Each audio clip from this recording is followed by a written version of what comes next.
Welcome to Duel Links From Scratch. This is a brand new experiment I'm doing to see just how far towards a meta deck you can get from being entirely free to play, but also with a time limit of around 1 hour of game time per day. Now, not everyone is a 24/7 hardcore event grinder, so we're going to have to use our time wisely to get the most value out of our gaming. I'll also be involving you, the community, throughout this journey, so keep an eye on the channel on the community tab, make sure you're subscribed so you can help make this series easier or a lot harder for me as you so choose. Our goal is of course to reach the elusive King of Games title, but also, should it interest you guys, to compete in one of Duel Links Meta's top tier tournaments and see just how far we can get. It's going to be an exciting journey, I'm sure. But before we get into today's episode, a big thank you to my brand new YouTube members, Sean Kelly, Starless Nobody, Earthbound Dark Snipe, and Sheriff Flat. A big thank you to you for supporting the channel from as little as $1 per month. It really does help out, so click that join button down below. Anyway, let's get on to Duel Links From Scratch, episode 2. So since last week's episode, a few things have happened. Dark Magician has dropped down to tier 3 on the Duel Links Meta tier list, despite still having a high percentage of tournament play, and we also have 2 new events live in game, the Jix Chronicles Ubel event, which we will be dedicating a whole day to completing later in the week, as well as the Duel Quest, which will be giving us additional gems with every duel we play. So our goal for day 1 of week 2 is to work on getting our first copy of Rod, and since today's card trade didn't have a copy, we're going to be dedicating it to clearing stage levels so we have as many opportunities to not only duel with Arcana, but also complete other missions and character unlocks as time goes on. It's definitely worth trying to combine multiple missions together to get the best bang for your buck in terms of time and resources. Like here, I built a deck specifically to combat Kaiba, face against him, complete 10 tribute summons, and deck him out, thus completing or almost completing all those challenges and getting the rewards from him much quicker and saving time and resources. Having Kaiba unlocked means we have an easy path to his beatdown skill and easy gems should we need them. Now I might focus on him later in the week, since it is a good generic skill to have that does play quite nicely with Dark Magician. However, we also managed to reach stage 25 in DM World, which is where the missions start to become more grindy and less specific, so we can focus on these a bit less for now and let them unlock naturally.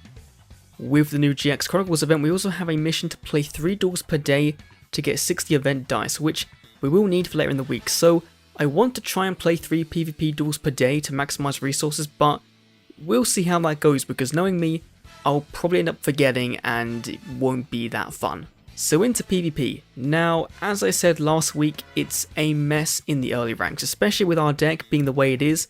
I faced tons of Neos and Reverse Fusions, which is understandable because they're both very good decks and cards, very free to play friendly, and in the case of Neos, still see playing King of Games and in competitive decks. Now, we don't really have any answer to them, we have no real ways, since we lack any form of monster removal aside from enemy controller. Which would have been nice if we drew it 3 turns ago. So I ended the hour off by getting Treacherous Trap Hole with our Dream SR ticket. It's a stable card and it's used in every version of the top tier Dark Magician deck, so it was an easy pick. And now, we have 1 Dream SR ticket left though, so what should we pick with it? Let me know down below and we'll pick one next week using your guys' suggestions from the comment section. So day 2 I started off by picking up some of the Mokuba Bingo mission rewards. I actually forgot we still had some left to do despite me saying about it last week. Now, Blue Dragon Summon is a reward from there. It's a nice reward for the time being because it will fit nicely in with our Illusion Magic to tribute it off to then search out for more Dark Magicians should we need them.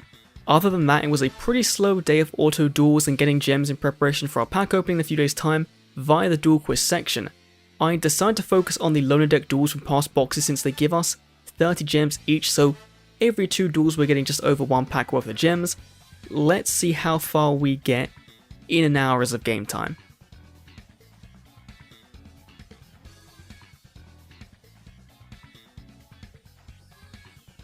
Okay, clearly not that far, but I do think it's worth doing for free to play or new players though. Dedicating time to sit down and just do these duels on the side will grant you with a lot of gems very early on, very quickly, so it's well worth it. It's just a bit of a bore fest, and for this series, we'll just kind of splash them in here and there into whatever we're doing during a day, so we won't dedicate a whole day back to doing these duel quizzes for a long time now.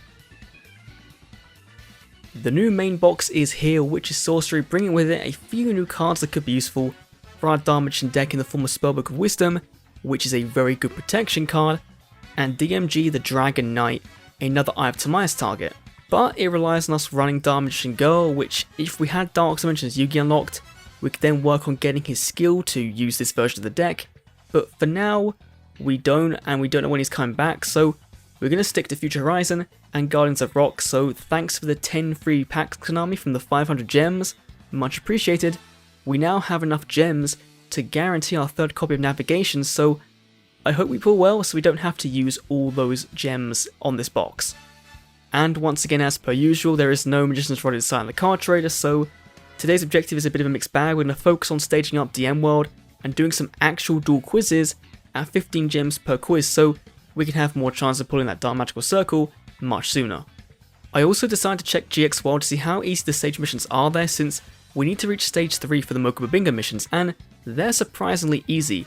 From all our Dark Spellcaster playing, we also unlocked the secret condition for Asta Phoenix, so we can now get him at some point if we need him, but right now again, we don't. And it might seem a bit counterproductive to start with GX World when we should be finishing Arcana to 38+, but for every character you get to stage 10, you get an additional 50 gems, and that's significantly quicker to do than getting Arcana to the next level, so by doing these we are profiting more with our time and killing two birds with one stone, GX to stage 3 and Jade and Yuki to level 10. We finished things off with some more dual school challenges, and we're now sitting at just over 3,500 gems for this week's pack opening. That's 70 packs total. Hopefully we don't get scammed by Konami in our pack opening. Mokuba needed to be unlocked, not for any particular reason related to the deck, but to get rid of that annoying red icon telling me I hadn't finished unlocking him yet. And the only mission left was to reach silver in ranked duels, so today was a day of playing with my crappy deck against surprisingly non-crappy decks in order to finish the bingo mission as well as complete the ranked duels challenge stamps for some extra gems. Now our deck isn't really PvP friendly even in the early ranks, it just kind of does a whole lot of nothing and has no real outs to big monsters or back row, so we really need to see the Dark Magical Circle sometime soon. And to prove that more, our first duel of the day was against full power Blackwings in bronze. Like, someone's clearly doing free to play right, waiting until they have the complete deck before going into PvP and just decimating everyone at the lower levels. I mean, I would do the same, but I think hearing I farm gems for the next 5 weeks isn't going to go down so well with you all.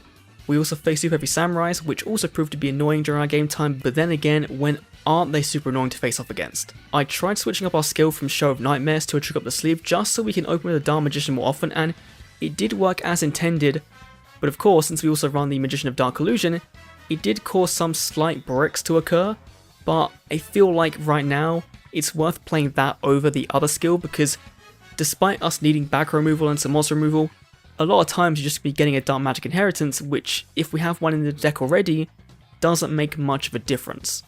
We also used some tickets finally to go down the Synchro route for our deck, so we added an Archfiend's Call and a Knights and Sorcerer to our deck, so we at least had some plays with our level 4 Endymion and Warrior cards to go into Synchros, but we really need to see the Gigantic Castle, the level 9 Synchro, and Magician's Rod from the card trader to make proper use of these cards, so we can also then invest in a level 5 Synchro to use with Magician's Rod and Sorcerer. I'm going to check when the trader next resets, but I'm not hopeful for anything given our past experiences.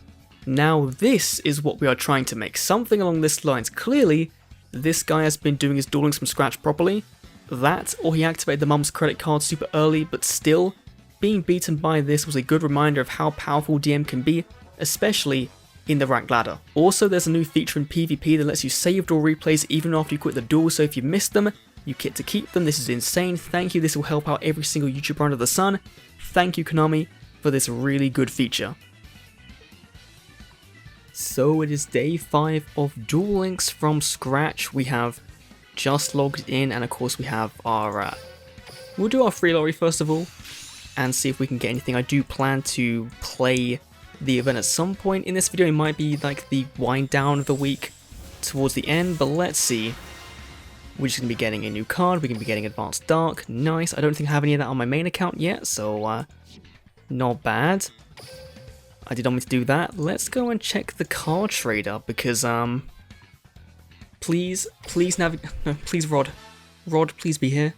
Please, Rod, maybe? No. And there's no Synchro either. So we're still kind of stuck to Rod, you know, having to wait till 30 fucking 8. It's a long time. It's a long time until we get to see Rod, so yeah, but we do have 3,771 gems, so we can go in and finish off our Guardians of Rock box.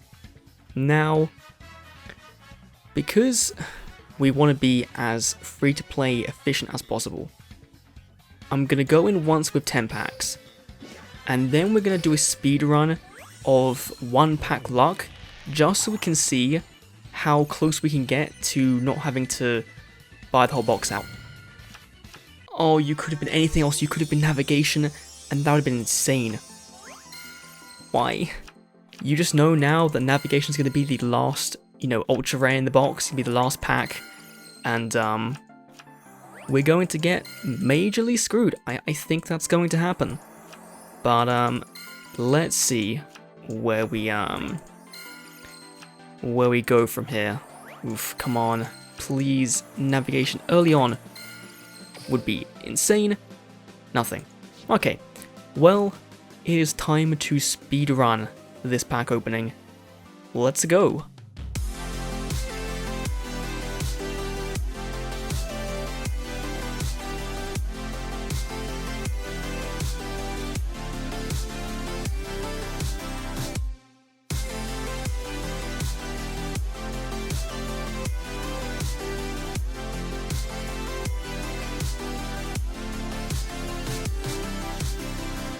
Yes, yes, yes. There we go.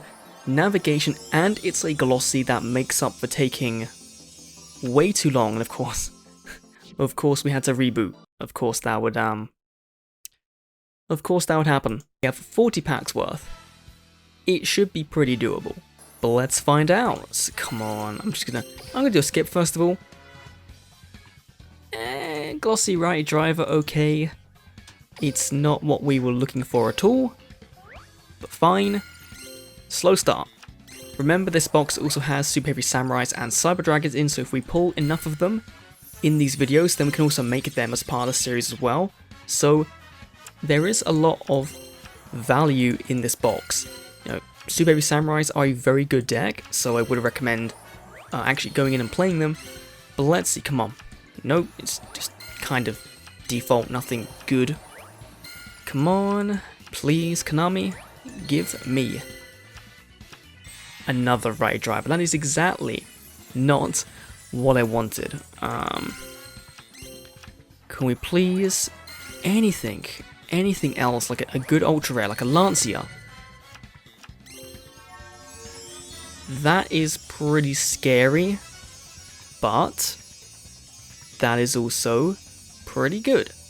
And I think we'll be able to tech that in, because you contribute this card from your hand or face up on your field.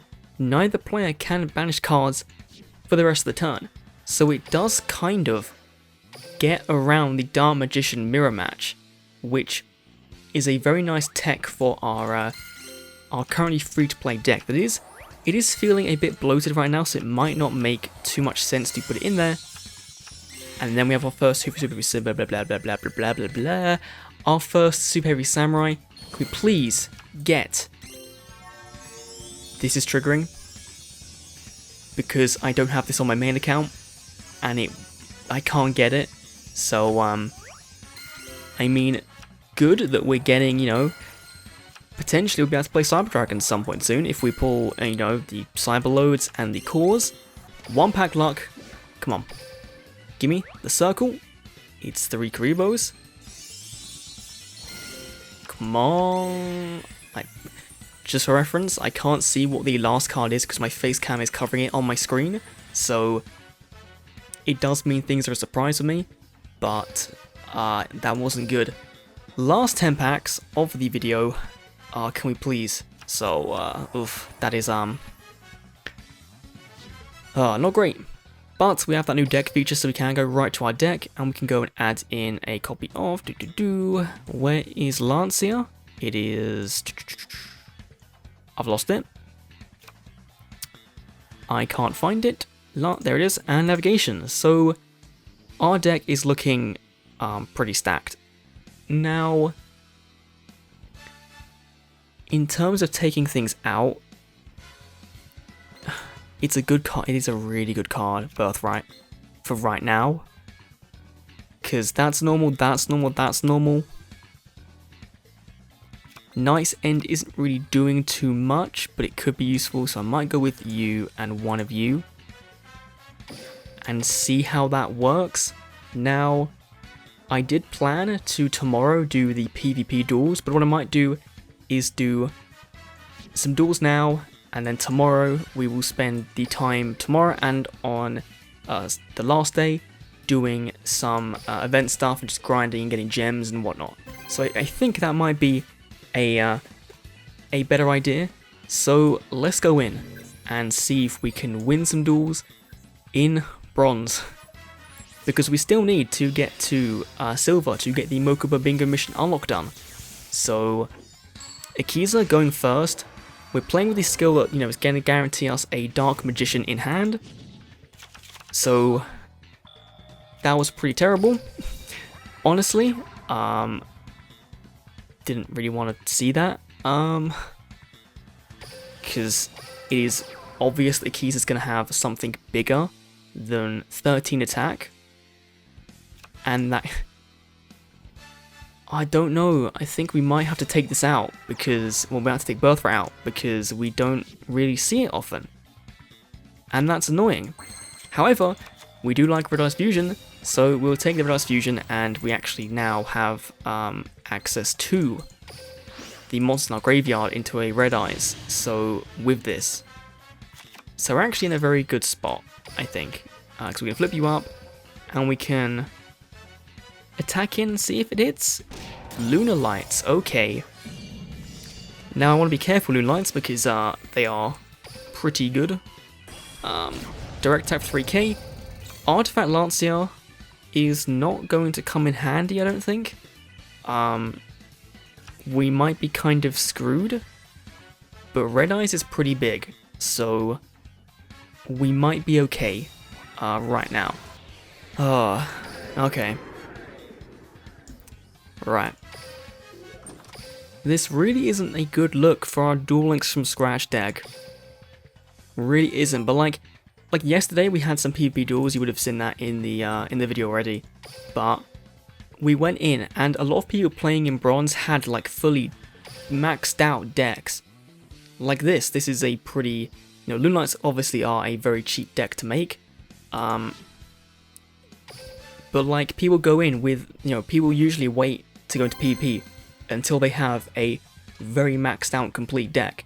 Now KC Cup you could have gone in and, you know, done infinitely better because the skill ceiling even in the lower levels is way less. So it definitely is interesting that maybe you should wait until, you know, you have the topped out maxed out deck, or at least, you know, the main core of the deck done before you go into a PvP match, even if it is in bronze or rookie, because it is a struggle. Like, look at this, like, we need, like, I understand why, you know, Magician Dark Illusion came into our hand. It's the one of in our deck. If we had pulled the Dark Magician, it would have been way nicer. Now, we can next turn, you know, draw into our 1 copy of Rod, and then get a Illusion Magic, and that will be, that will give us at least some big monsters on board. But will we? Probably not. We have 4 chances in our deck right now to draw into a Dark Magician. Oh boy, we did.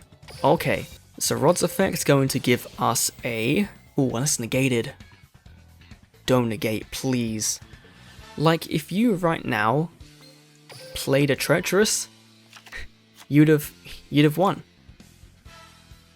But you didn't. So we're gonna ditch you, and we're gonna grab 2 copies of Dark Magician back to our hand. Nothing to negate spell cards though. That's interesting. So we can now, like, oh, and at this point it would be great as well if we had a synchro target for Knights and Sorcerer. We could have then gone in with that. And if we used our 500 gems on the Dark Magician structure deck, we could have a Dark Cavalry right now do piercing damage. So it's interesting where we're at with the series. in that we can go down multiple paths, and I feel like, you know, the thing we want to focus on is getting that circle. But having cavalry might make things a bit nicer because we do then have a negate, but then we run the risk of, you know, having too much of everything. We have, you know, the synchro version and the fusion version and the normal version. So let's go in and just banish those, give us 31 attack. We have, oh, enemy controller. Okay. Gonna probably just, are you just gonna econ take? No, you're gonna change it to sure, I guess. I'm kind of, oh, nice, yep. Of all the decks, Horus, I have not seen this deck in ages, like mid 2017 when it came out in a box, but it doesn't appear so. Like, this is the random stuff you see in Bronze. It's kind of insane, you know, you won't see this ever in like Legend or COG, so it is pretty interesting. Now, what will you do? End your turn? Sure. Gonna give you yeah, we'll play navigation as well, just so we can have, you know, big Dark Magician boy on the field, and also have our Knight's End Sorcerer as well. Even though we have no synchro because it's not in the card trader yet. But we should have enough power to just run over. Yeah, like Horus level 6 isn't gonna do anything at all. So, and Birthright, you know, we get a revive for our Dark Magician, which we already have one anyway because of Timaeus. But let's see. To the face again, and to the face one more time. There we go. Nice and easy win. Okay, Yamayugi from Japan. Will this be the Dark Magician matchup? It is a looking big 26 card deck. Okay. Power of Darks, you're going to be giving my guys a boost. If we win, we rank up. And we have a guaranteed summon of Dark Illusion on board. Nice. Only way this gets better is if we have any other normal summon that we draw into. He has the Silent Magician playmat though, so I'm actually kind of terrified because we do kind of lose to Silent Magician right now, because we don't have anything to, you know, we have no monster removal. But one back row. Oh no. This dude is like me. This is literally a mirror match. Okay. Okay, set Tretch, set Cosmic, and see if he pushes. Like, if you go in and you summon 2 monsters, then you kind of made a mistake there. Zur, the Knight of Dark World. Okay. That's interesting. Into the battle phase. We're gonna play Cosmic. And bounce that back row because we don't need to Tretch these two, because they're not a threat. So we're fine. And then we play Dark Illusion. Summon you in defense for the moment, just in case he has anything to potentially get over it. And it's likely he doesn't. He's going to attack into it anyway. And deal himself damage. Which I wonder... He could have stopped that though, couldn't he? I'm pretty sure he could have. We might... If we draw a normal summon, we might just win here. No. But that is the next best thing. That is not a bad card to draw. Right, we'll attack the Zur. I mean... We probably should have attacked the Endymion, because if he does have a Silent Magician, then he can't summon it. But now he can. Which is a big yikes. So, we may have made a mistake, but I feel like he would have... What? Why?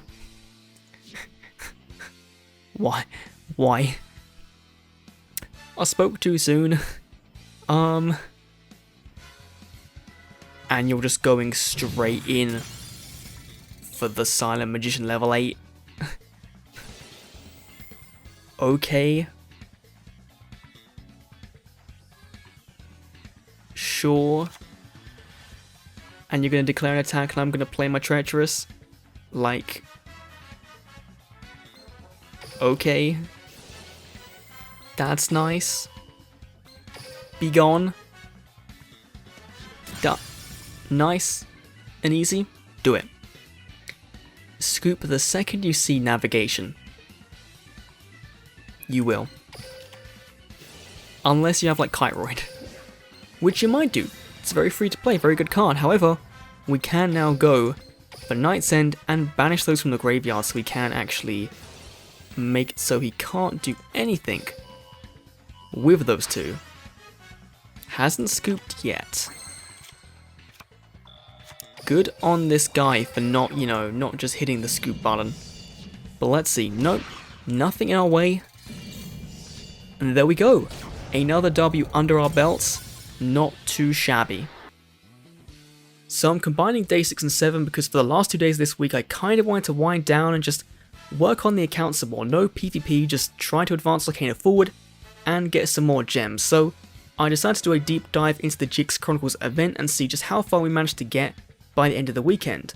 All in all, we managed to amass a decent amount of gems, nothing too incredible, but these events are well worth doing, and since we waited to do it, we also had access to the treasure room from the second go around of the event, which you'll want to take advantage of for more event lottery coins and therefore more chances at gems and jewels, which we will definitely be needing for getting that rod. Speaking of Magician's Rod, did we manage to finally get a copy from the card trader? Well, take a look at the deck so far for yourself. So yes, we actually managed to find some in the card trader, so now we just have a bit more consistency in searching at navigation, and all we need now is the circles, and then we're well on our way to climbing the ladder to King of Games. But anyway, that is me done for today's episode. Let me know what you think down below, changes to be made to the deck, feedback and comments, the whole 9 yards. I really appreciate all the support you've been giving on episode 1, so I hope you enjoy this week's video too, even if we didn't get much further than last week. Thanks for watching, and I'll see you all next week for more Duel Links from Scratch. See you then.